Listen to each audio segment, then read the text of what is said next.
Bonjour à tous, bienvenue ici, vous êtes au bon endroit, au bon moment.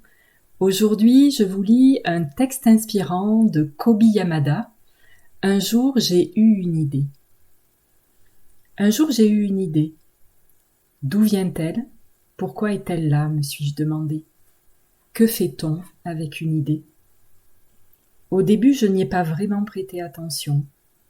Elle semblait un peu étrange et fragile. Je ne savais pas quoi en faire. Alors je l'ai laissée dans son coin, j'ai fait comme si elle ne m'appartenait pas. Mais elle m'a suivie. J'avais peur de la réaction des gens. Qu'allaient-ils penser d'elle? Je l'ai gardée pour moi. Je l'ai cachée et je n'en ai parlé à personne. J'ai essayé de faire comme si rien n'avait changé depuis qu'elle avait surgi. Pourtant mon idée semblait avoir un pouvoir magique. Je voyais bien que je me sentais mieux et que j'étais plus heureux quand elle m'accompagnait. Elle avait besoin d'être nourrie, elle avait besoin de jouer. À vrai dire, elle réclamait beaucoup d'attention. Elle a pris de plus en plus de place et nous sommes devenus amis. Je l'ai présentée à d'autres personnes, même si j'avais peur de leurs commentaires. Je craignais que les gens se moquent d'elle s'ils la voyaient. Je craignais qu'ils disent que c'était une idée folle. Et plusieurs d'entre eux l'ont fait. Ils ont dit que c'était une mauvaise idée. Ils ont dit qu'elle était bizarre.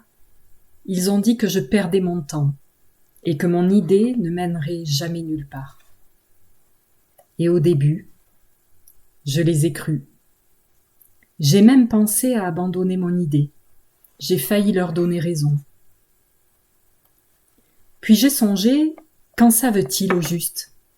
Après tout, c'est mon idée, personne ne la connaît aussi bien que moi. Et peu importe qu'elle soit différente, et bizarre, et peut-être un peu folle. J'ai décidé de la protéger, d'en prendre soin. Je l'ai bien nourrie, j'ai travaillé avec elle, j'ai joué avec elle, mais surtout, je lui ai accordé toute mon attention. Mon idée a grandi, et grandit encore, et plus elle grandissait, plus je l'aimais.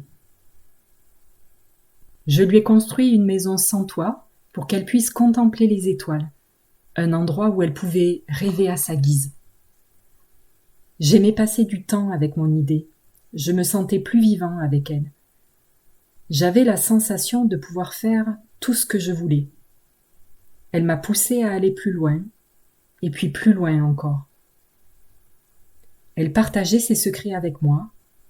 Elle m'a appris à marcher sur les mêmes, parce que c'est bien de voir les choses différemment, m'a-t-elle expliqué. Je n'imaginais plus vivre sans elle.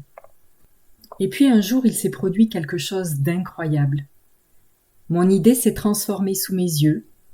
Elle a déployé ses ailes, elle a pris son envol et elle a envahi le ciel. Je ne savais pas trop comment décrire ce qu'il se passait, mais c'était comme si avant, elle était à mes côtés, et maintenant, elle était partout. Elle n'était plus uniquement à moi, elle était à l'univers tout entier. Et alors j'ai compris ce qu'on fait avec une idée. On change le monde. Voilà, c'est tout pour aujourd'hui. J'espère que ça vous a inspiré. Je vous souhaite une chouette journée.